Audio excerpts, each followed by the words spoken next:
The rain was cold, but her ex-husband's words were colder. Celine Cartwright was used to being invisible. After a bitter divorce left her with nothing, she was just a ghost, haunting the edges of a life she once knew. Her ex, Mark, now a successful exec, loved to remind her of it. "Still alone, Celine?" he'd sneer. "No one wants damaged goods."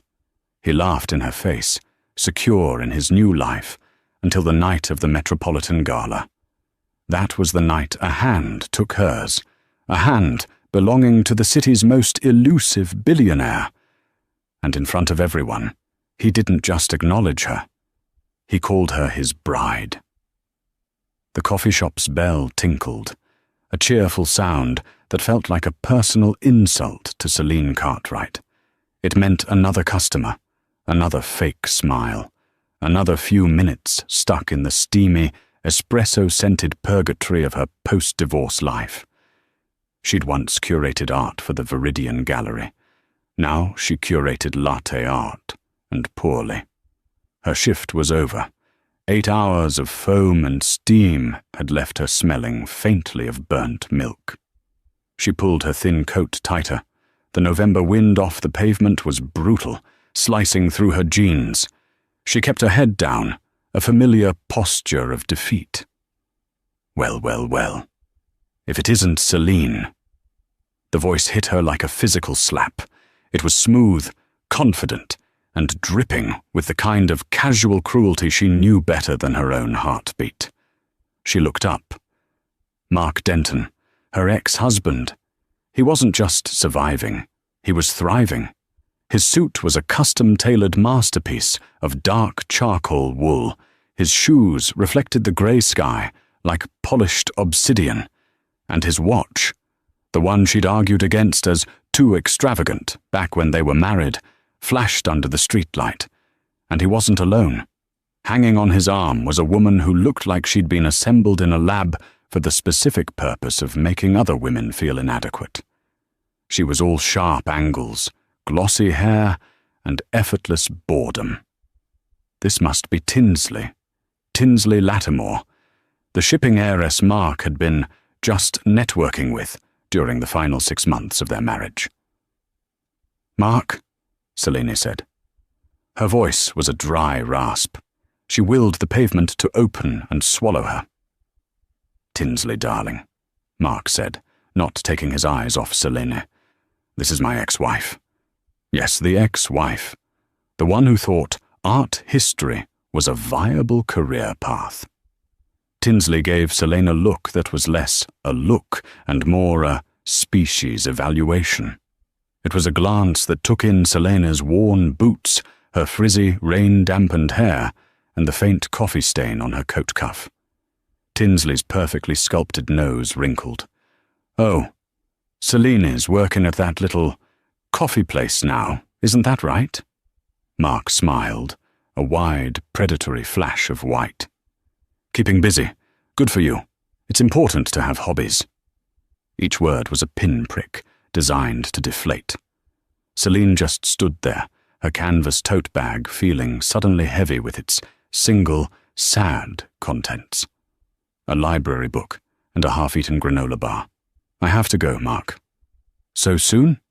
He stepped directly into her path, forcing her to stop. He leaned in, lowering his voice to a conspiratorial sneer. "You know, Soph, I almost feel bad for you. Almost. Look at you. You let yourself go completely. I did you a favor, really. Cut you loose. Please move, Mark. Is that what you're wearing to the big, lonely night at home event? That coat? God, that's depressing." He laughed, and Tinsley let out a high-pitched titter beside him. "Still alone, Celine? I have to say I'm not surprised. I mean, who would want this?"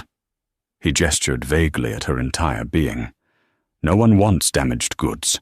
You're yesterday's news." Damaged goods. The phrase echoed in the hollow space in her chest. This was his routine. He found her, he poked, he prodded, and he walked away feeling taller. He needed to see her failure to feel his own success. "I'm happy for you, Mark," she lied, the words tasting like ash. "You got everything you wanted." "That I did," he said, his smile tightening. He ran a possessive hand down Tinsley's fur-trimmed sleeve. "Tinsley's family is hosting their table at the Foundation Benefit Gala next week. We'll be seated with the mayor. And you'll be here. Steaming milk." He finally stepped aside. "Have a good night, Celine," he called out as they walked away. "Try not to freeze, or, do. Whichever." Selene didn't move until their laughter had faded down the block. She didn't cry. Crying felt like a luxury, an expenditure of energy she couldn't afford. Instead, a cold, hard knot of something she hadn't felt in years began to form in her stomach. It wasn't just sadness, it was rage. She walked home, the 10 blocks to her tiny 5th-floor walk-up. The apartment was cold. She couldn't afford to turn the heat up past 60. She ate canned soup, standing over the sink, and stared at the eviction notice on her fridge. It was her 3rd one. The freelance art consulting gigs had dried up, and the coffee shop salary barely covered utilities. Mark was right. She was alone. She was failing. She was damaged goods. She looked at the elegant, embossed invitation stuck to her mirror. It had arrived 3 days ago, a cruel joke from the universe. It was for the Foundation Benefit Gala. Her old boss at the Viridian Gallery, perhaps out of pity, still had her on the B-list for industry invites, which meant a $500 standing room only ticket she couldn't possibly afford. She'd been planning to throw it away. Now, staring at her reflection, the pale face, the tired eyes, the faint coffee stain that wouldn't come out, she picked it up. Mark would be there, laughing, winning. Celine looked at the eviction notice, then back at the invitation. The rage in her stomach burned hotter. "No," she whispered to the empty, cold room. "Not this time." She didn't have a plan. She didn't have money, a dress, or a date. But for the first time since she'd signed the divorce papers, she had a motive. She would not let him have the last laugh. She would not be damaged goods. She just needed a miracle. Or, failing that, an opportunity. The opportunity, as it turned out, smelled like truffles and desperation. Selene's miracle hadn't arrived. The gala was in 2 days, and she was no closer to attending than she was to flying. She had, in a moment of sheer, blind panic, called her old boss from the gallery, a woman named Patricia. "Selene, how lovely," Patricia had said, her voice strained. "Patricia, I know this is a huge ask. The Foundation Gala. You don't happen to have an extra seat at your table, do you?" The silence on the other end was deafening. "Oh, Celine. Darling, the tables are $25,000. I'm a guest myself this year. I'm so sorry." "Right, of course.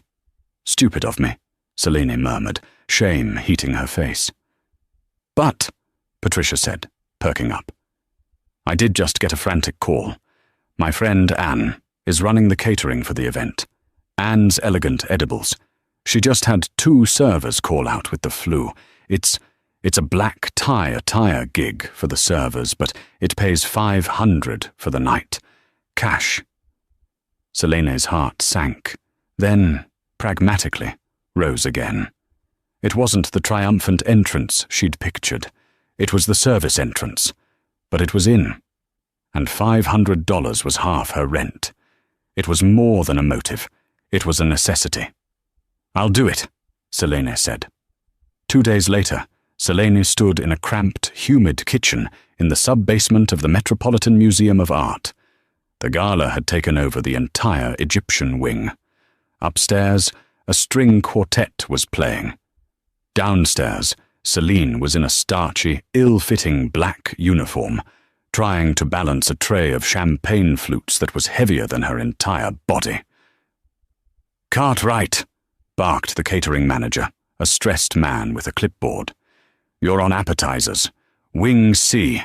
Do not make eye contact. Do not speak unless spoken to. You are wallpaper. Got it?" "Got it," Selene said, hoisting the tray. She moved through the glittering, roaring crowd like a ghost. The room was a sea of jewels, silk and surgical precision. Women with impossibly smooth faces laughed with men who ran the world. Celine's worn-out server shoes, the only black flats she owned, pinched her feet. She saw him. Mark. He was holding court by a sarcophagus, Tinsley at his side, radiant in red silk. He was laughing that booming laugh, the one he used when he was closing a deal or telling a joke at someone else's expense. Selina ducked behind a marble pillar, her heart hammering. Wallpaper. Just be wallpaper. She spent an hour offering tuna tartar on a wonton crisp to faces she recognized from Forbes magazine. It was exhausting, humiliating work. Her arm ached from the tray. Finally, she was sent to clear plates from a quieter, roped-off alcove. It was a small atrium, away from the main crush, where a few guests had retreated for quiet conversation.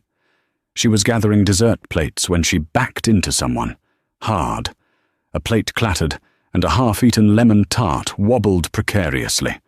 "Oh my God," Selina gasped, whirling around. "I am so sorry.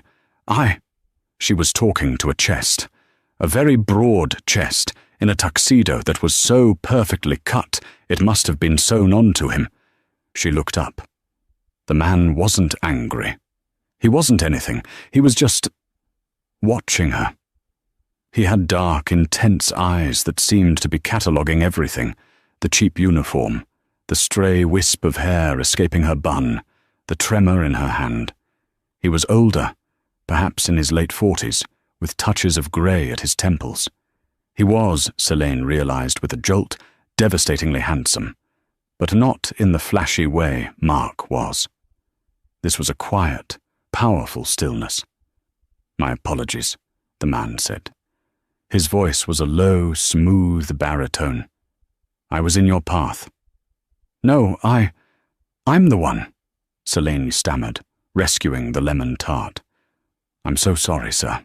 Let me get you a new, whatever you are having." He looked at the plate in her hand. "I believe I was finished with that." "Thank you." He didn't smile. He just kept watching her, a faint crease between his brows.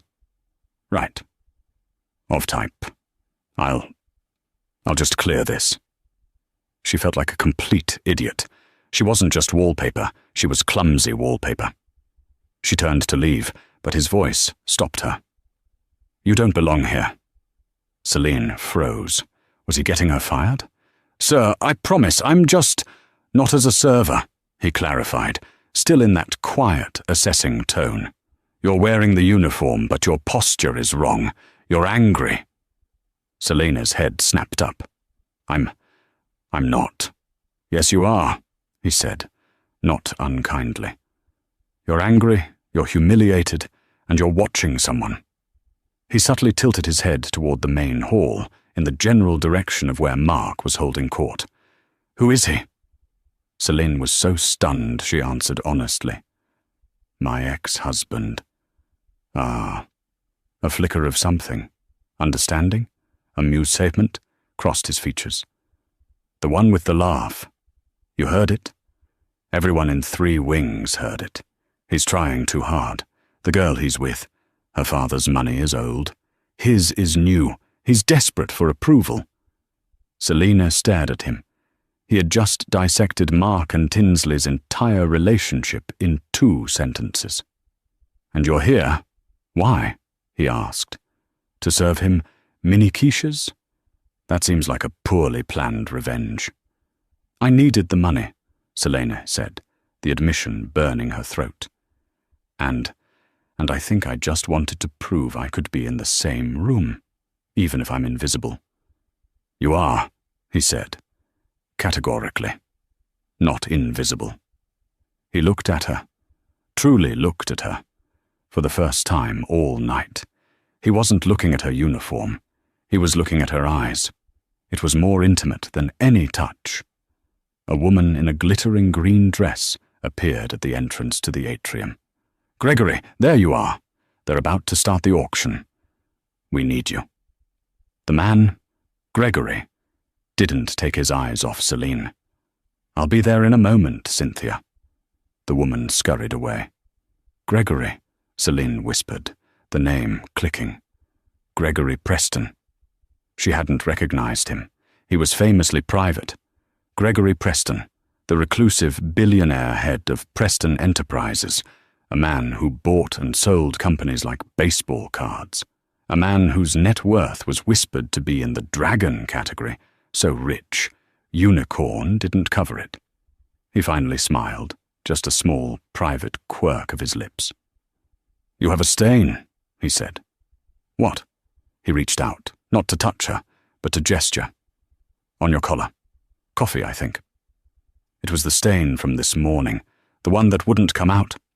Selena's face burned. "Of course." "You're Selina Cartwright," he said. It wasn't a question. "How do you—" "I've read your work, your analysis of the pre-Raphaelite influence on modern surrealism. It was competent." Coming from him, competent sounded like genius. You read my thesis?" "I was considering buying the Viridian Gallery last year. I did my due diligence on their curatorial staff. You were the only one with an original thought. Patricia was a fool to let you go." Celine's mind was reeling. Gregory Preston. Knew her name. Had read her thesis. "I have to go," he said, the mask of polite indifference settling back over his features. "They're auctioning off a very ugly statue that I'm expected to overpay for." He paused, his hand in his pocket. He pulled out a simple, heavy stock business card. "You shouldn't be here, Celine Cartwright. Not like this." He pressed the card into her hand. "My assistant, Robert, will be expecting your call. We have a position open, head of acquisitions for my private collection. The interview is Monday, 9 a.m. Don't be late," he said. And with that, the most powerful man in the room was gone, blending back into the crowd, leaving Celine Cartwright standing alone in the atrium, holding a name card that felt heavier than the champagne tray. She looked at the card. Gregory Preston, CEO, Preston Enterprises, and in the corner a handwritten R.J. and a phone number. She looked out at the main hall. Mark was still laughing, oblivious. He had called her damaged goods. Selina tucked the card into the pocket of her uniform, the sharp edge of it pressing against her ribs. She picked up her tray of dirty plates, but her back was straighter. Her shoes didn't seem to pinch as much. She wasn't wallpaper. She was an anomaly. And she had an interview. Preston Enterprises was not a building. It was a statement. A sheer 90-story tower of black glass and steel that seemed to absorb the sunlight rather than reflect it. Celine's reflection looked back at her from the lobby's polished marble floor, a woman in her only decent suit, a grey wool blend she'd bought for her last gallery interview 2 years ago. It felt like a costume. She checked her watch. 8:58. a.m. Celine Cartwright, she announced to the receptionist, who looked more like a model from a sci-fi movie in a sleek, silver-grey dress. "Mr. Preston is expecting you. 94th floor. Mr. Johnson will escort you." Mr. Johnson, R.J., was the man from the card. He was tall, impeccably dressed, and completely unreadable. He didn't say a word, just led her to a private elevator. The ride was silent, and so fast her ears popped. The 94th floor was not an office. It was a vault. The walls were a soft museum grey, the lighting was subtle and the air was still. There was no desk, just a seating area, and a single, massive, empty wall. And art, everywhere. Sculptures, paintings and artifacts that made Selene's hands itch with the need to know them. Gregory Preston was standing by the window, hands clasped behind his back, staring down at the city. He looked, Selene thought, like a general surveying a battlefield. "Miss Cartwright, you're punctual. I detest lateness." He turned. "Robert, thank you. That will be all." RJ nodded and vanished as silently as he had appeared. Mr. Preston," Selene started, her rehearsed speech dying on her lips. "That," he said, ignoring her, "is a 1953 de Kooning. Woman V. He was famously brutal with his paintings. He'd paint, scrape, and repaint. He believed in the glimpse, the moment of clarity after the chaos. Tell me about it." Selene stared at the painting. It was a chaotic slash of pinks and yellows. "It's visceral," she said, her voice finding its footing. "Most people focus on the aggression, the misogyny. But I think they miss the point. He wasn't painting a woman. He was painting the act of painting, the frustration, the desire, the failure of the paint to ever capture the idea. It's not a portrait. It's a confession." Gregory was silent for a long moment. He just watched her.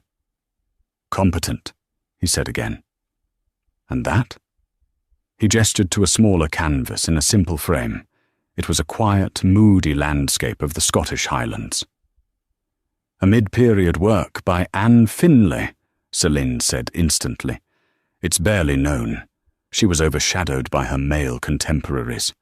But her use of impasto to capture the wetness of the air, no one did it better. It's not just a landscape, it's a temperature. You can smell the rain." "You're correct," he said. "It's also a fake." Selene blinked. "What?" "It's a forgery. A very, very good one. I bought it last week, along with the real one, which is in my vault. I wanted to see if my team could tell the difference. They could not. They ran spectral analysis, pigment dating, all perfect. But you," he stepped closer, "you didn't analyze the paint. You analyzed the intent. You saw the one thing the forger couldn't replicate." "The temperature," Selene whispered. "The soul," Gregory corrected. "The spectral analysis said it was real. Your gut said it was trying too hard. Most of the art world is built on lies, Miss Cartwright. On what people tell you is valuable. On men like your ex-husband, who derive their worth from what others think." He walked to the large, empty wall. "This is where my newest acquisition was supposed to hang, a triptych by Francis Bacon. My team fumbled the auction. They were outmaneuvered by a 20-year-old hedge fund manager who wanted a conversation piece for his penthouse." He turned to face her. "Your interview is over, Miss Cartwright. You are now the head of acquisitions for my private collection. Your salary is triple what the Viridian paid you. You will have an unlimited acquisitions budget, a corporate apartment on the Upper West Side, and a clothing allowance. I expect you to use it." Selene was speechless. I don't... Why?" "Because you are the only person I've met in a decade who can tell the difference between a confession and a lie. And because I detest being outmaneuvered." He stepped toward her, and for a second she felt like a rabbit in a trap. "This isn't a job, Miss Cartwright. It's armor.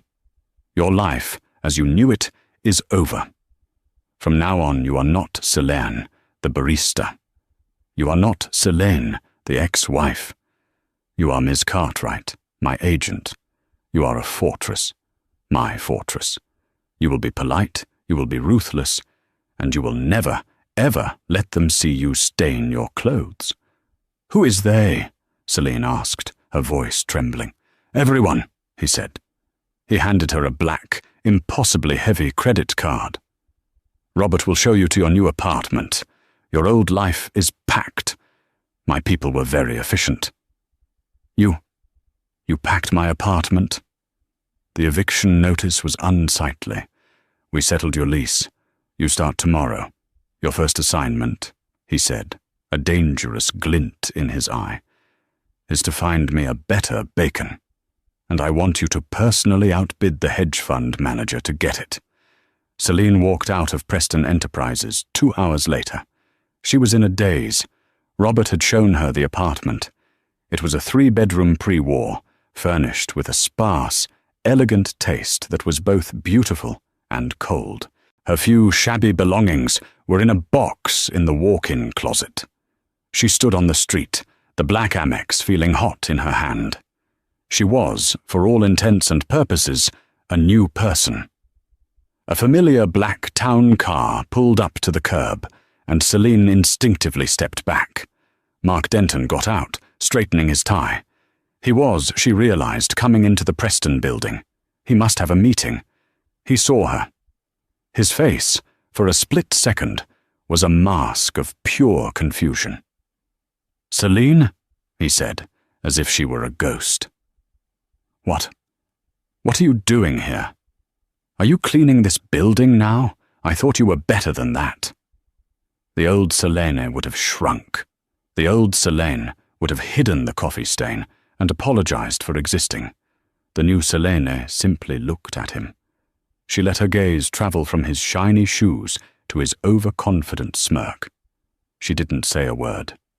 She just raised her hand, not in a wave, but as a signal.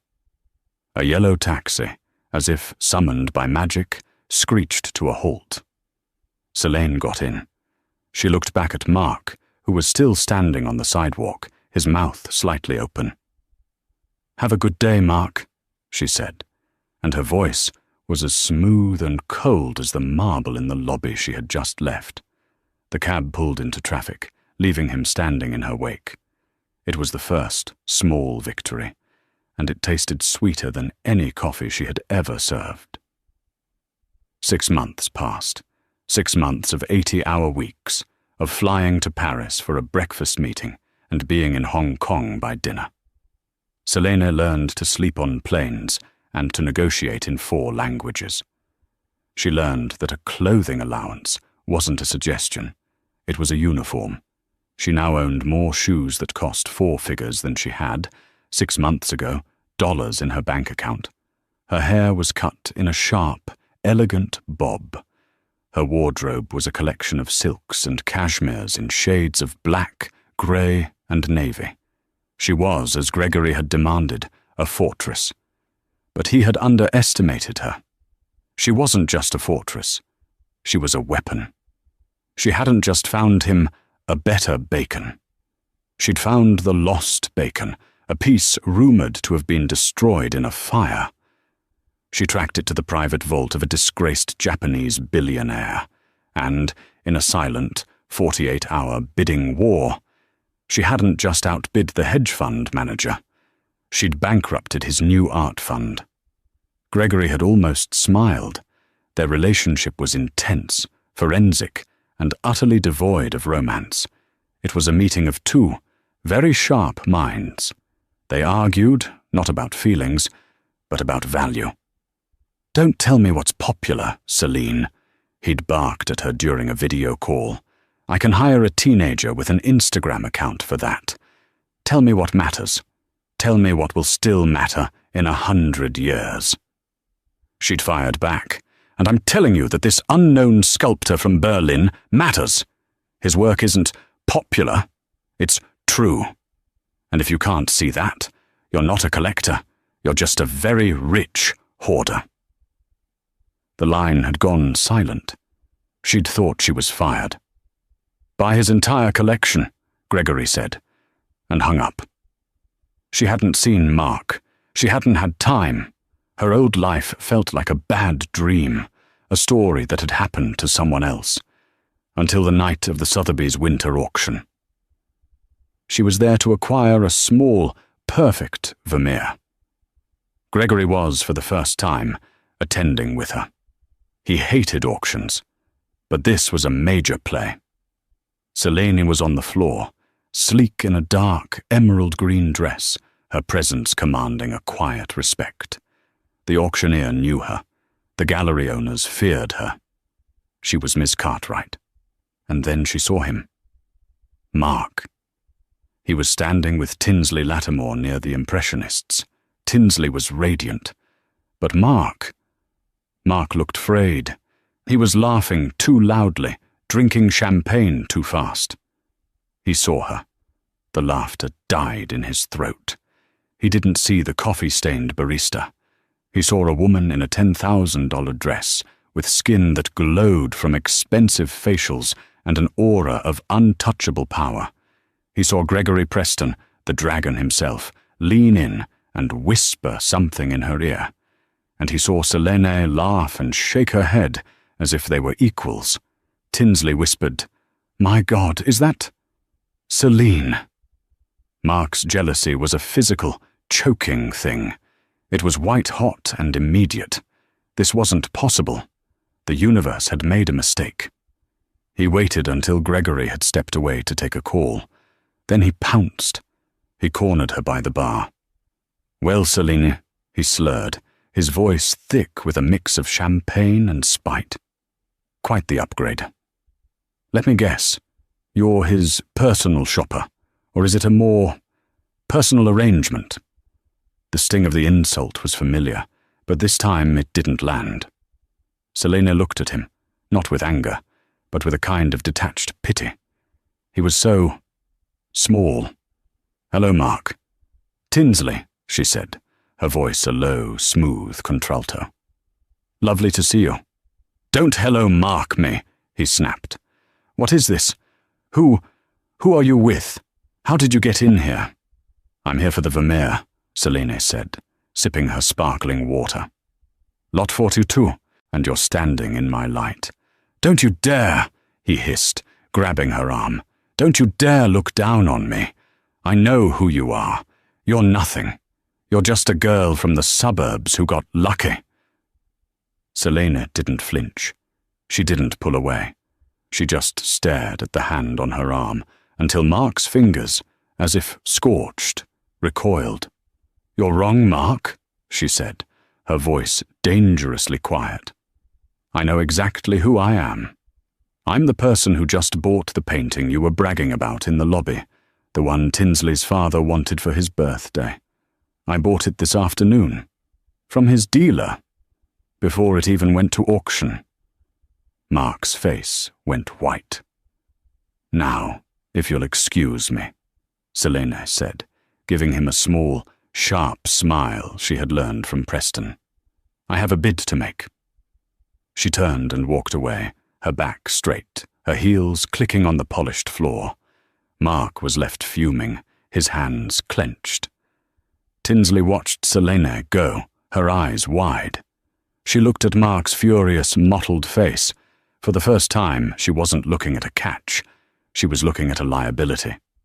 "Mark," Tinsley said, her voice suddenly as cold as the ice in her glass, "you're making a scene, and you've spilled champagne on your jacket." Selene won the Vermeer. The paddle raise didn't even last 3 minutes. When the auctioneer said, "Sold to Miss Cartwright," a quiet ripple of acknowledgement went through the room. She was a kingmaker, or at least a king's hand. Gregory was waiting for her in his office, even though it was past midnight. A storm was lashing against the windows of the 94th floor. "He touched you," Gregory said. It wasn't a question. "I'm fine, Gregory. It was nothing." "It was not nothing. It was an assault. I'll have him removed." "Don't," Selene said. "He's not worth the energy. He's pathetic. He's self-destructing." "Besides," she said, allowing herself a small, grim smile, "I think I handled it." "You did," Gregory said, turning from the window. He was in a dark mood. "You embarrassed him, which unfortunately has made my own life more difficult." "What do you mean?" Gregory paced the office. "Denton has been, for the last 3 months, whispering in the ear of his new prospective father-in-law, Thomas Lattimore. He's convinced the old man that I am a corporate raider, a threat to his precious family legacy." "Tinsley's father," Selene said, the pieces clicking into place. Lattimore Shipping. The very same. Gregory stopped and picked up a heavy crystal decanter. Lattimore is a small man who inherited a big company. He thinks he's a shark, but he's just a remora. He's blocking my acquisition of the West Side Freight Terminal, a crucial piece of my new logistics corridor. He's using his political connections to block the zoning permit. It's a bad faith, idiotic move that will cost the city thousands of jobs. But he's doing it. Why?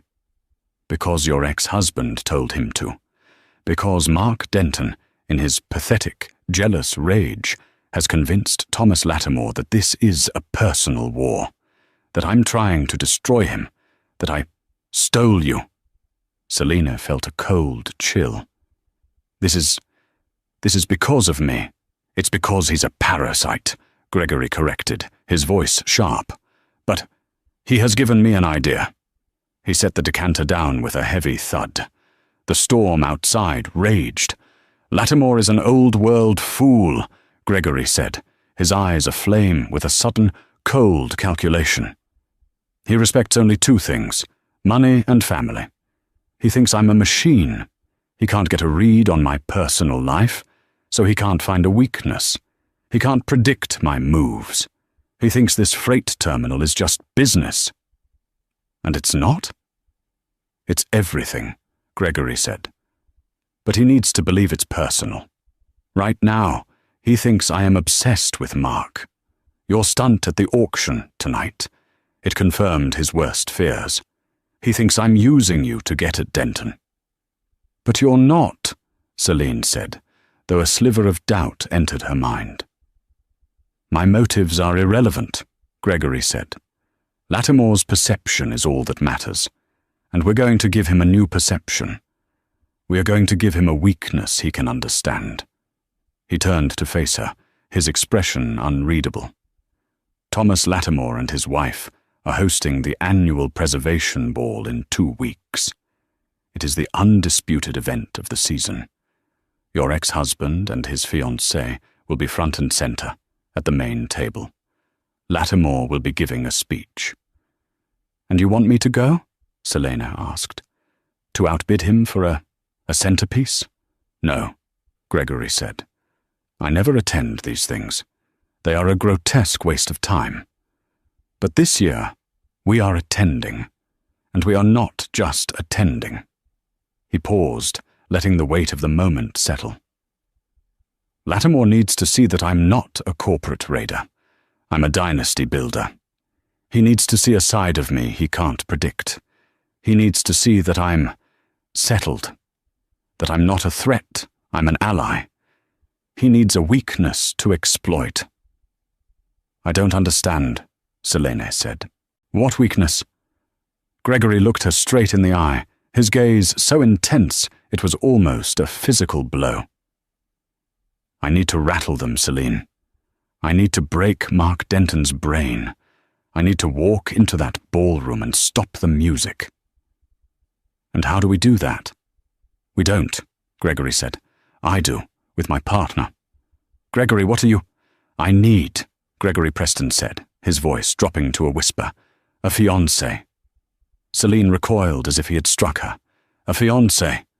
Yes, that's insane, she said, her voice shaking. That is not in my job description. This isn't a job, Celine. You said it yourself. You're not my employee. You're my agent. This is an operation. Think of it. Think of the logic. He began to pace again, the predator back in his element. Mark Denton. He sees you as his discarded property. He can't stand that you're successful, but he can compute it. She's his employee. She's his mistress. Blah, blah, blah. He can file that away. But this, you and I, together, as a union, it's the one thing he cannot compute. It shatters his entire worldview. It proves he was never even in the game. And Lattimore? Selena asked, trying to keep her voice steady. Lattimore sees it, and he's relieved, Gregory said.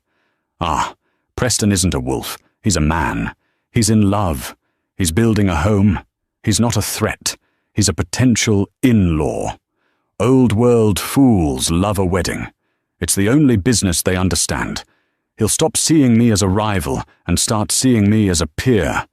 The zoning block will evaporate. So you want to lie, Selene said flatly. I want to win, he countered. I'm not asking for a real marriage. I'm asking for a performance, a 6-month engagement. We'll be the talk of the town. We'll be nauseatingly happy in public. We'll see this Lattimore deal through, and then we'll have a quiet, amicable split. They realized they were better as colleagues. The press will eat it up. And what do I get out of this? Selene asked, crossing her arms. Besides the humiliation of being your prop? Humiliation? Gregory scoffed. You'll be the most powerful woman in New York, but I know you don't care about that. He stopped in front of her. The contract. It's yours. What contract? The one for the old Viridian Gallery space. The lease is up. I'll buy the building. I'll buy the entire building, and I will give you the gallery. Not as a loan. As a gift. The Cartwright collection. Fully endowed. No partners. No board. No oversight. Yours. 6 months of a lie for a lifetime of truth. Your truth, your work, your name above the door. It was everything she had ever wanted. A gallery. Her own. The name, Cartwright. Not as an ex-wife, but as a curator. But it was a deal with the devil. It was using the same tactics of manipulation and lies that Mark had used. She looked at Gregory, at this powerful, brilliant, and deeply lonely man. He saw the world as a chessboard, and she was his favorite new piece. I'll do it, she said. Gregory's face flickered with, was it relief? Good, Robert will have the contracts drawn up. No, Selene interrupted. No contracts. Gregory froze. What? You want to trust me as your fiancé? Then trust me. I won't do this for the gallery. I'll earn the gallery with the salary you already pay me. I will buy that building from you one day. Then why? I'll do it on one condition, Selene said, stepping into his personal space. We do this my way, not as your quiet, smiling, ornamental fiancé, but as your partner, as your equal. If I am going to be your weakness, then I am going to be the most dangerous, unpredictable, and expensive weakness you have ever had. I will have opinions. I will argue with you in public. I will make you work for this, and you will tell me the truth about everything. No more games, no more pieces on a board. Partners, or the deal is off. Gregory was silent for a full minute. He stared at her, and for the first time, his mask of command was gone. He looked surprised. He had expected her to negotiate on price. She was negotiating on principle. A slow, genuine smile spread across his face, the first one she had ever seen. Partners, he agreed. He held out his hand. Selena didn't take it. Don't be ridiculous, Gregory. If I'm your fiancé, you'd better learn to kiss me. And before he could react, she put her hand on the back of his neck, pulled him down, and kissed him hard. It was not a romantic kiss. It was a kiss of sealing, of branding. It tasted like $1 billion deal. She pulled back. Now, she said, her voice husky, go buy me a ring, and make it visible. The engagement was not announced.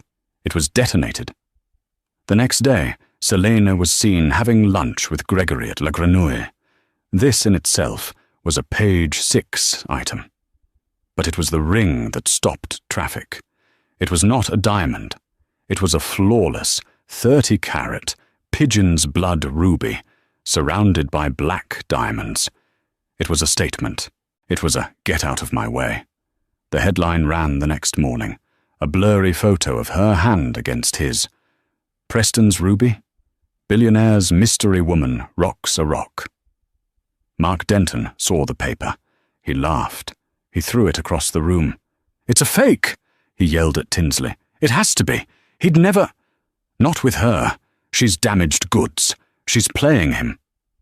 Tinsley, however, was silent. She was looking at the picture, at the way Gregory Preston's hand was resting possessively on Celine's. She was looking at a woman who had, in 6 months, gone from a coffee stain to a ruby, and Tinsley was, for the first time, deeply, truly afraid. The night of the preservation ball was cold and clear. The entire facade of the Metropolitan Museum of Art was lit in gold. Inside, the great hall was a sea of crystal, diamonds, and old money. Mark Denton was at the head table, next to Tinsley and her father, Thomas Lattimore. Mark was on his 3rd glass of champagne, and the orchestra hadn't even finished tuning. He was a wreck. The rumours of Preston's engagement had been a torment. He'd spent the last week calling everyone he knew, trying to get confirmation, only to be met with polite, pitying silence. "He's not coming," Mark said to Lattimore, with a false, booming confidence. "Preston never comes to these things. He's a ghost. That whole engagement story, a plant, a PR stunt. He's trying to spook us. He's... Nothing." Thomas Lattimore just grunted and checked his watch. He looked worried. This zoning block. It had seemed like a good idea, a way to show that Lattimore Shipping still had teeth. But now he felt exposed. The orchestra finished tuning. The chatter in the hall died down as the night's host, the mayor, stepped to the podium. "Ladies and gentlemen," the mayor began, "welcome. We are so thrilled to see so many generous—" And then the great doors to the hall opened. The music didn't stop, but the chatter did. Utterly. Gregory Preston entered the ballroom. He never attended these things. He was a myth. And on his arm was Celine Cartwright. She was not in black. She was not in grey. She was in a gown of midnight blue velvet that seemed to drink the light. The ruby on her hand was a splash of blood against the dark fabric. She wasn't beautiful. She was incandescent. She was not a fortress. She was a queen. She looked powerful. She looked terrifying. And she looked, most of all, like she belonged. They didn't walk. They processed. Every eye in the room, every banker, every politician, every socialite was on them. At the head table, Mark Denton's champagne flute slipped from his fingers and shattered on the floor. Tinsley went pale. Thomas Lattimore looked like he'd just seen the 2 most powerful people in the city, and he had. Gregory and Celine didn't go to a table. They stood, a receiving line forming around them. The mayor, mid-speech, actually stopped talking, gave a nervous laugh and said, And a very special welcome to Mr. Gregory Preston and Ms. Celine Cartwright. So good to have you." The applause was thunderous. Mark couldn't take it. He was drunk, and he was furious. This was his night. His. He waited until Gregory was pinned in a conversation with a senator. He saw Selene, momentarily alone, looking at a painting. He pounced. "What is this?" he hissed, grabbing her arm, the same arm as at the auction. Selene turned. Her face was cold. "Let go, Mark. What kind of game is this?" Mark sneered, his voice loud enough to turn heads. People were watching. Did you sleep with him for this? For a dress? For a ring? I knew you were desperate, Selene. But this is pathetic." "You're embarrassing yourself," Selene said, her voice low. "I'm embarrassing myself," he laughed, a wild, high-pitched sound. "You're the one on display. He's mocking you. He'll get tired of you in a week. He'll throw you out, just like I did." He mocked his ex for being alone. Isn't that the story? But he doesn't know what you are, Celine. You're a user.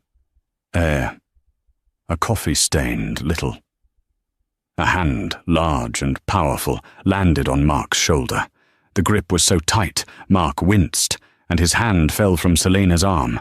Gregory Preston stood behind him. His eyes were not angry. They were dead. They were the eyes of a shark that had just smelled blood.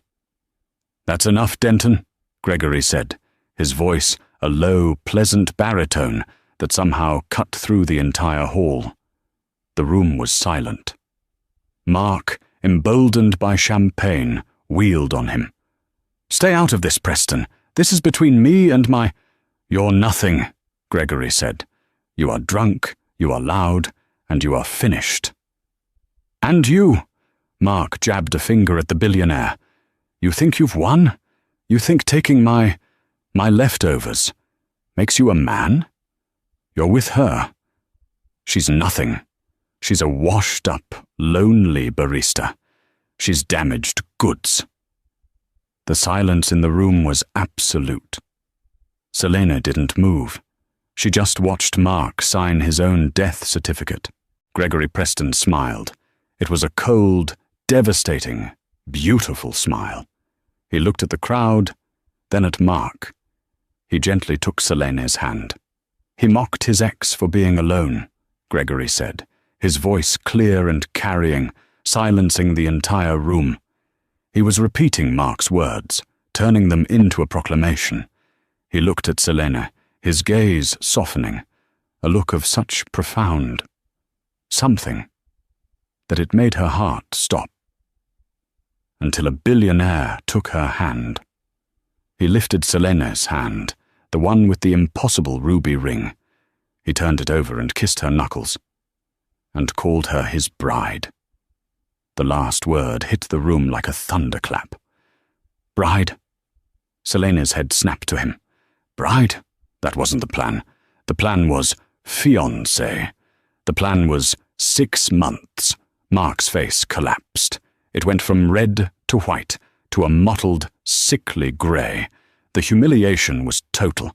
It was a public execution. Tinsley Lattimore burst into tears. Her father, Thomas, stood up, knocking his chair over, and walked straight out of the ballroom. His reputation, his company, it was all tied to this circus, this public, trashy display. Gregory leaned in, his lips brushing Selena's ear. "The zoning permit will be approved by 9 a.m. tomorrow." Then he whispered something only Mark could hear. "The Lattimore deal is dead, Denton. You overplayed your hand." "And Mark?" Gregory said, pulling Selene close to his side. "She was never damaged goods. You were just a very, very bad shopper." Gregory raised his glass to the stunned room. "A toast," he said, "to my bride."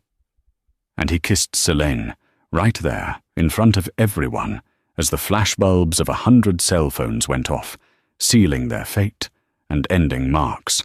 The fallout was immediate. The New York Post cover the next day was a full-page photo of the kiss, with the headline, "Preston's Bride." The subheader, "Billionaire's shock engagement humiliates ex." By 9 a.m., the zoning permit for the West Side Freight Terminal was approved. By 10 a.m., Thomas Lattimore had called Gregory, profusely apologetic, and offered to sell him the contested land. Gregory declined. By noon, Lattimore Shipping's stock was in free fall.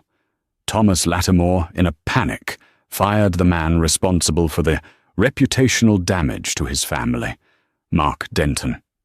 Tinsley Lattimore had her assistant deliver the engagement ring to Mark's office in a small, insulting FedEx box. The note inside read, "You are a liability, and you're pathetic." Mark was left with nothing. No job, no fiancé, no prospects. He was blacklisted. No one would hire a man who had, so publicly, tried to take on Gregory Preston and lost. The last anyone saw of him, he was in a rumpled suit, staring up at the Preston Tower, his face a mask of rage and regret. He was, in every sense of the word, alone. He was damaged goods. The ride home from the ball, in the silent, velvet-lined back of Gregory's Bentley, was thick with unspoken words. Celine was the first to speak. Her voice was steady. "Bride?" Gregory was looking out the window, the city lights flashing across his face. It was a necessary escalation. "A necessary escalation," Selene repeated. "You do realize the difference between fiancé and bride, don't you? One is a negotiation, the other is a merger." "The deal was contingent on Lattimore's perception," Gregory said, turning to face her. "He's an old-world fool. Fiancé is temporary. Bride is a dynasty. It was the correct move." "It was the correct move," she said, "for the deal. So the deal is done. The contract is complete." "Yes," Gregory said. "The Lattimore deal is done." "So the engagement is over," Celine stated. She began to pull the heavy ruby ring from her finger.